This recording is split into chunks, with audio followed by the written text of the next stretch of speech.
Vous voyez la dernière vidéo que j'ai mis. Et ben en fait, ça pas, si vous n'avez pas vu et que vous savez pas, en fait ça parlait Adore Family 2290. Donc c'est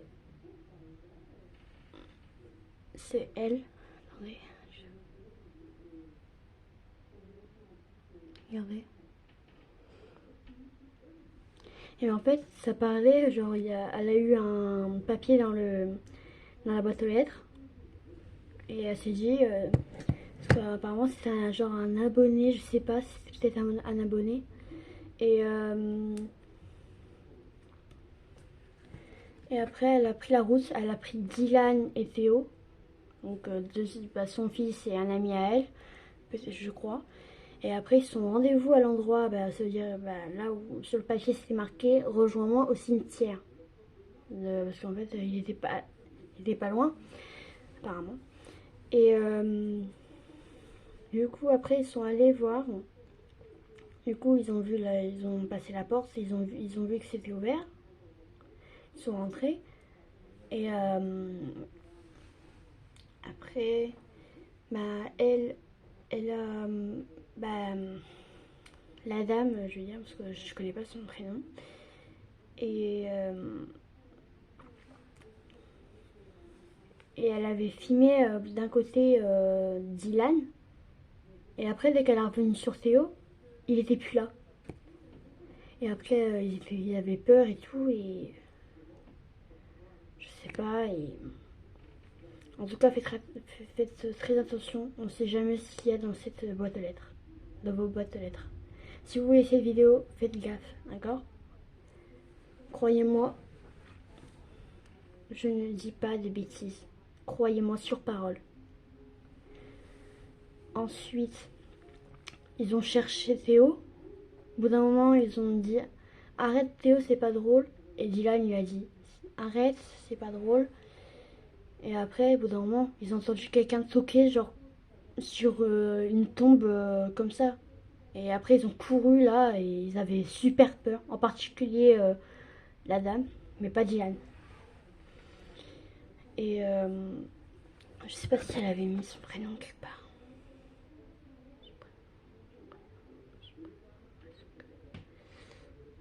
Non. Vous savez, celle qui fait bref, je suis malade, comme ça.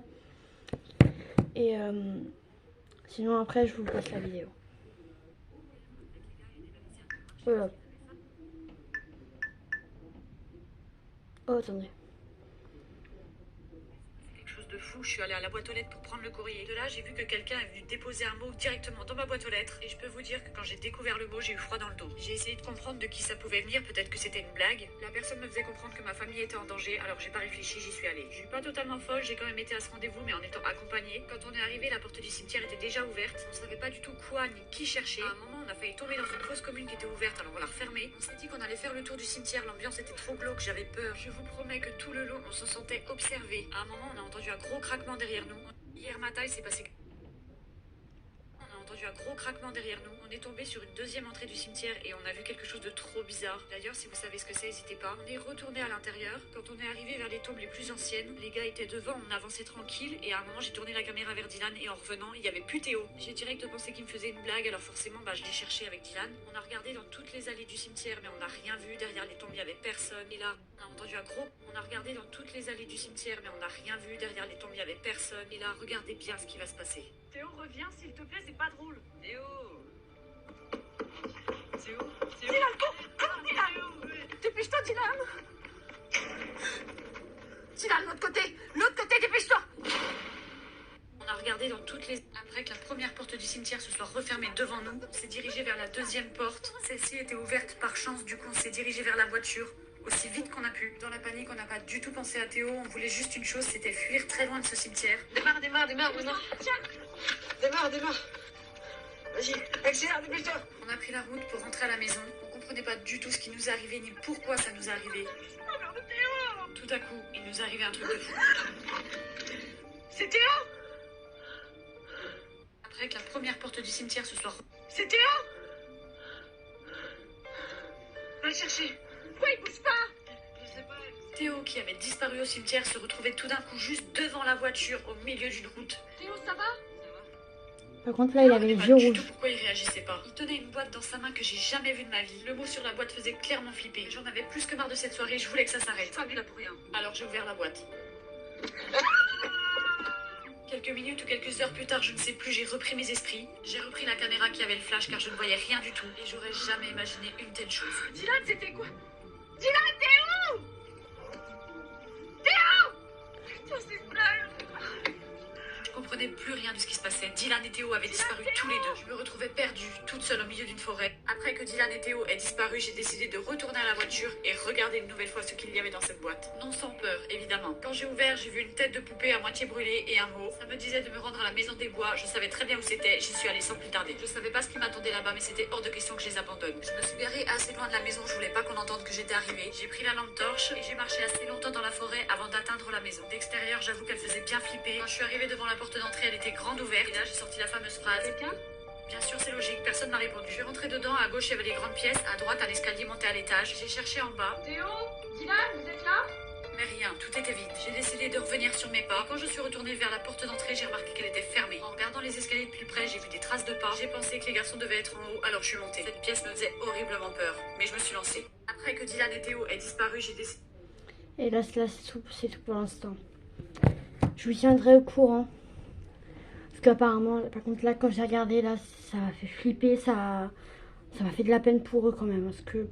Mais par contre, si vous voyez la vidéo, c'est la vidéo que je viens de vous passer. Si vous la voyez, parlez-en à vos parents, parlez-en à vos amis, tout ça. Pour tous ceux qui vous comprennent, tout ça. Faites aussi. Et ceux qui n'ont pas vu la vidéo, et par contre celle-ci, oui, si vous avez bien vu et bien entendu, j'espère que ça va bien aller. J'espère que ça va bien se finir. Là, par contre, là, ça fait la partie 6. Après que Dylan et... Ça me fait tellement de la peine pour ces personnes-là. Je vous jure. Et de là, par contre, là, on dirait que c'est vrai, hein. Et en plus, quand j'ai vu Théo, il avait des yeux rouges. Comme s'il avait mis des lentilles, quoi. Comme s'il était hypnotisé. Et après, en tenant dans la main, il avait une boîte. Et ce qui était bizarre, c'est quand elle a ouvert la boîte. Ça... Je sais pas comment elle a fait pour être assommée, parce que... Je crois qu'elle a dû être assommée, je sais pas. Donc sinon, tenez-moi au courant. Et je vous tiendrai au courant s'il faut. Au revoir. Bonne chance.